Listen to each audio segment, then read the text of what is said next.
Yes, everybody, welcome back to 5. Stephen Howson, Anton, Ferdinand. We are here with another player. It's another midfielder, Anton.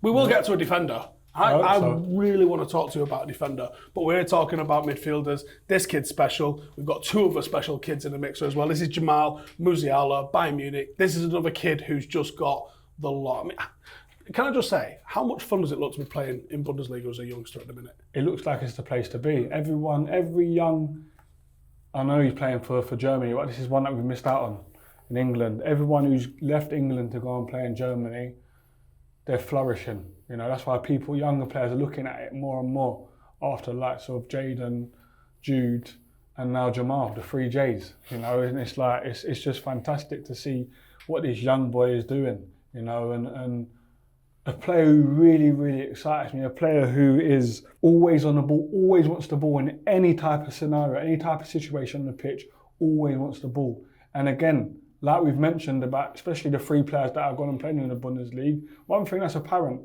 when you're in that league and you've got the ability to turn and get on the ball anywhere on the park that you want, like where you are on the park, they're always looking to penetrate, always looking to hurt you. You know, and all 3 of them players that have left England to go and play in the Bundesliga have all got that. So it tells you that the Bundesliga are looking for players like this. And another one, breaking records of how young he was. Youngest ever player to play in the Bundesliga for Bayern Munich. That is a hell of an accolade. There's been some talent that's come through that place, but to be holding that title is something special. Let's have a look what makes him so special. As you would expect, in midfield, hella possession stats.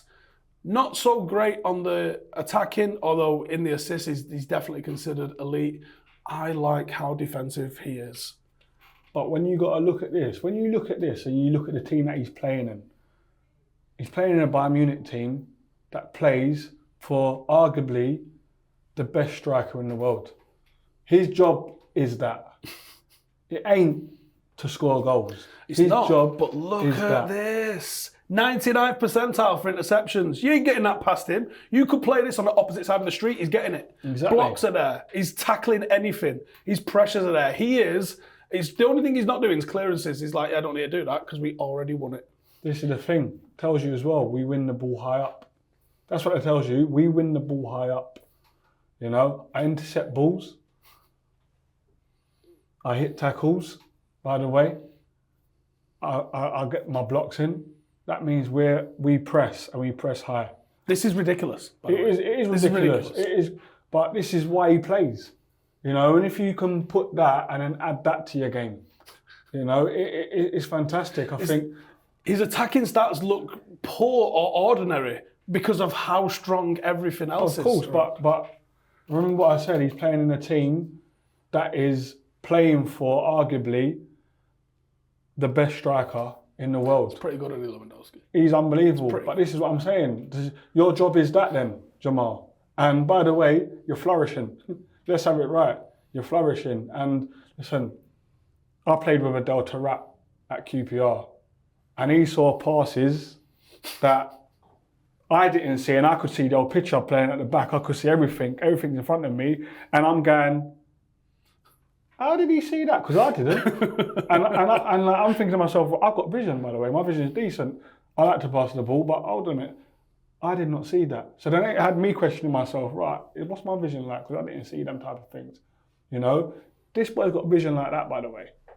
And the execution rate, which tells you his assists at 91%, his execution rate is unbelievable. And this is why this boy, he's already at the top. He's playing in one of the best teams in the world, you know, and Bayern Munich are a team that keep players. He could be there for the foreseeable, if not the whole of his career. If they like you, they don't let you go. Exactly, and I think he's someone that I can see Bayern Munich building a team around. But for me, it's, as much as I love him as a player, I'm gutted and sad that England missed out on him. One thing that we've not even really talked about here in the slightest is how progressive he is as a player. He can dribble. He can get into the opposition penalty area while doing this defensively.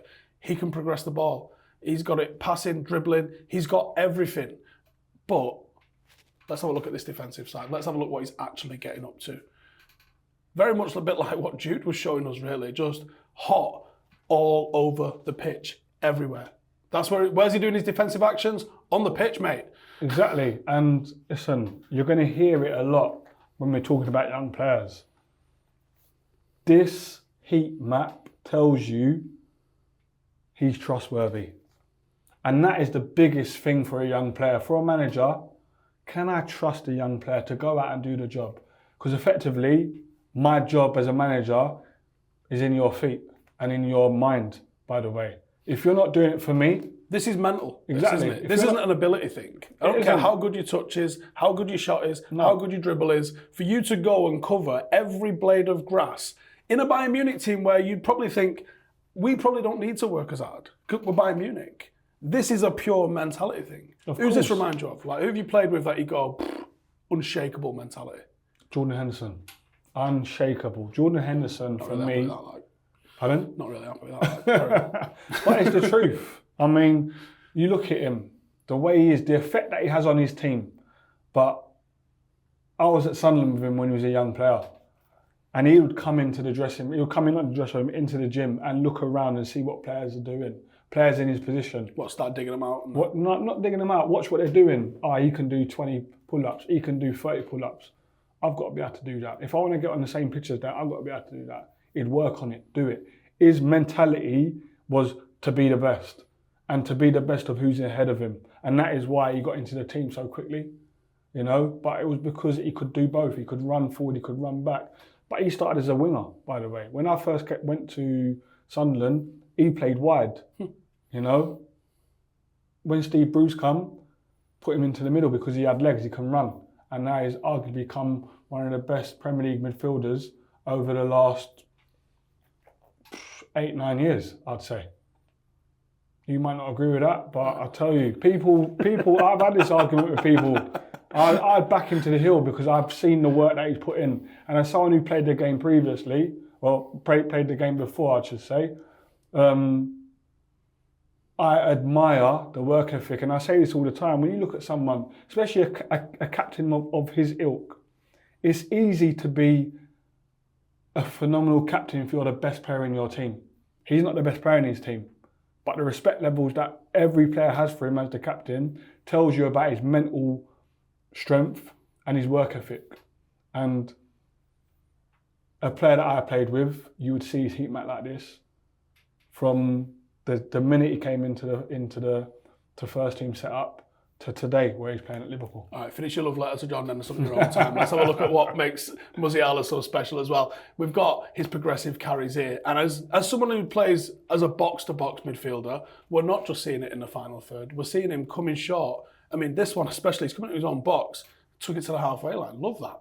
Yeah, it is. It's fantastic. If he was playing with me, I don't think you'd see any of these because I wanted to do that, But the fact that he's got the mentality to come and take the ball in here and carry the ball. The fact that, because he knows he's good enough. Again, another player who looks like he plays in a cage when he was younger. His feet are exceptional.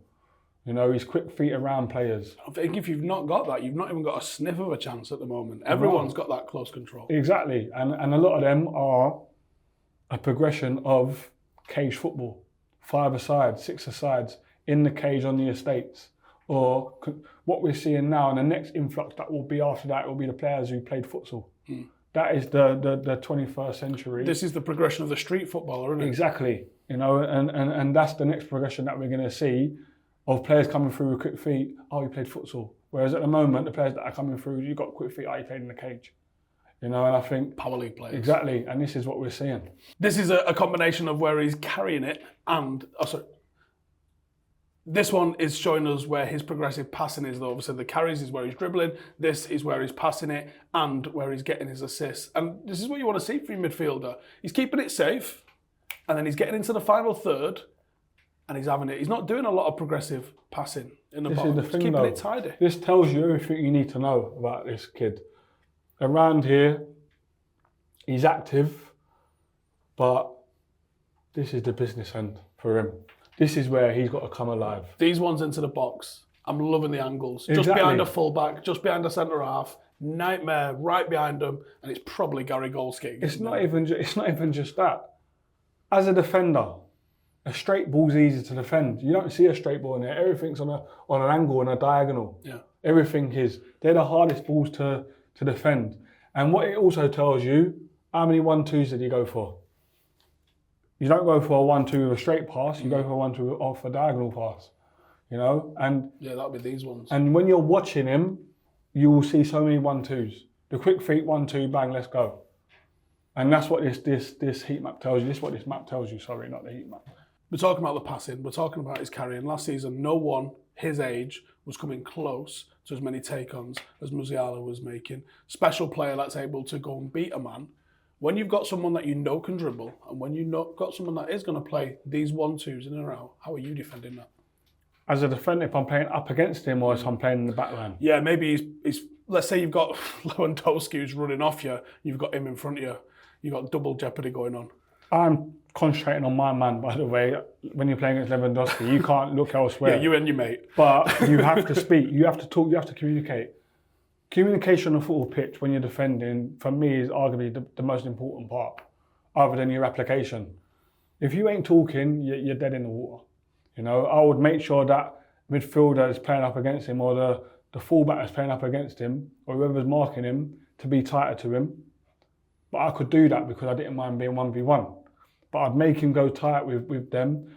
And the minute the ball leaves his foot, block him. Don't watch the ball. If the minute your eyes follow the ball, he's gone. You've lost him. Forget about the ball. Now your job is to worry about him. Where's he going? Get your arm out, block him. If he does that, that gives me an opportunity to, as a defender, to assess the situation because you're sliding him up. Because Lewandowski is thinking he's going for the 1-2. He's not worrying about where the ball's going at this point because he's the third phase. There's the 1, the 2, then he's the third phase. So he's not worrying about because he's thinking about scoring a goal as a striker. So what I'm doing, making sure that that the midfielder is tight to him, blocks him. If he blocks him, that can give me an opportunity, if I read it right, to go and step in and take that ball, whether it's a clearance or whether it's a finding a pass. But that's how I would deal with him. I'd make sure that I'm constantly talking to my midfielders, making sure that when the ball leaves his foot, you do not worry about the ball, you worry about him. And that's the way to counteract 1-2s around the box. Awesome. That's why we have you here. Love that. 2 more special players. A little bit different, I would say. I think we've got an Iniesta regen in Pedri. I don't know if I've got enough adjectives for what I think about how good this kid is. Can we just say he might be the best player in the world one day? His manager, Xavi's come out and said, on ability-wise, technical ability, there's no one better than him already. That's what Xavi's saying, by the way. Xavi, yeah? I think he's got a mix of Xavi and Iniesta. He's unbelievable. And not only that, he's so resilient. Play about 1,000 games a season if he could get away with it. He's a joke. He takes the ball like Iniesta. He carries the ball like Iniesta. But he passes like Xavi. I think he's got a bit of both of them. And like you said, he's resilient. He don't mind a tackle. I was on about how many games he plays. Just every match that if you made a Barcelona player in a lab, you come out with this. Of course, but that's what you saw in the start of the season. He played for Spain in the summer, in the Euros. He cut his holiday short because Barcelona needed help. They needed players. They were going through the transfer embargo. They were going through whatever they were going through. They needed help. He cut his holiday short to come back. He's unbelievable. And we're talking about just his attributes as someone willing to play football, not how good he is playing football. Like you said, you think he's a bit of a cross between Iniesta and Xavi. I think he's a touch more of the Iniesta, but he is literally a lab-built Barcelona player. I think he's unbelievable. You know, if you look at, and I look at the clips when he plays with Messi, and we're talking about arguably one of the best players in the world. One or two best in the world. Everyone has their opinion on that. The way Messi reciprocates Pedri on the pitch. Messi don't run unless he knows the person on the ball has the ability to deliver. How many goals last year did Messi score with a little back heel off of him, a little round the corner off of Pedri? That tells you everything you need to know about this kid. That one of the GOATs moves when he's on the ball. That tells you everything. Where can he go? Wherever he wants, I would say. Wherever he wants. If you're Barcelona now, you're going, we've had Messi. This is the next one to build a team around, I think. Yeah, 100%. And maybe not quite as emphatic, but someone who's had a brilliant start to life at Old Trafford. Didn't have any hype really coming out through the academy, but has forced his way into Ralph's team by putting in a good performance in training, getting his opportunity on the bench, delivering when he gets his opportunity off the bench, and it looks like now has forced his way into the starting lineup. Yeah, he has. He's burst on the scene, if we want to call it that, because no one spoke about him. He went about his business quietly. I've seen players do that over the years. A young boy at St Mirren by the name of Anton. He's a young player who plays for Scotland under 21s. People spoke about other players, but he was the one who got into the first team when I was there. Could play multiple positions and just went about his business in the right way. Got his head down, worked hard, and when he got the opportunity to play, he took it with both hands. I mean, he come and played left back alongside me, and he was a centre midfielder. Had another string to his bow. Was happy to go and play there. Didn't say I'm a midfielder. I want to play midfield. Okay, give me an opportunity in the first team anywhere, and I'll do my job. And I love that about him. This kid here has got that, where he goes into the first team with a mentality of play me anywhere, and I'll work hard for you, and two, I'll come up with big moments, which he has done since he's come into the first team. Yep. The only sort of indication we had on this was over the summer there was one of those videos came out of him just beasting himself in the gym, and you kind of go, oh, okay, good for you. Don't expect much of it, and then pow. Like I said, probably at the moment on form especially, leapfrog Rashford, finding himself starting Champions League games and Premier League games for Manchester United. Unbelievable. And this is the thing, for any young player watching this, when you get an opportunity, grab it with both hands. This is what you worked hard for. You worked hard to get an opportunity. When it comes, grab it with both hands. Because as much as there might be, listen, Ronaldo might have been ahead of him, but if you're grabbing that shot with both hands and you're putting up numbers and you're scoring goals, which is what he's doing, you've got an argument. No matter who it is, you've got an argument as a player. And I think this kid, especially with the stuff that's happened off the pitch with him, tells you again about his character. And we're going to speak about character every single time we do a show, because your character is as important, if not more important, than your actual attributes that you can do with football. Yeah. And to come back from what's happened off the pitch to him, to people who he would say are meant to be fans of the football club, to be able to dust yourself off, get on with it, and put in the performance that he's put in, tells you this kid has got a bright future ahead of him. Mentality, obviously everyone's talented. You're not in Premier League academies if you're not talented, but the mentality and the work rate separates those who do and those who don't. Anton, thank you again.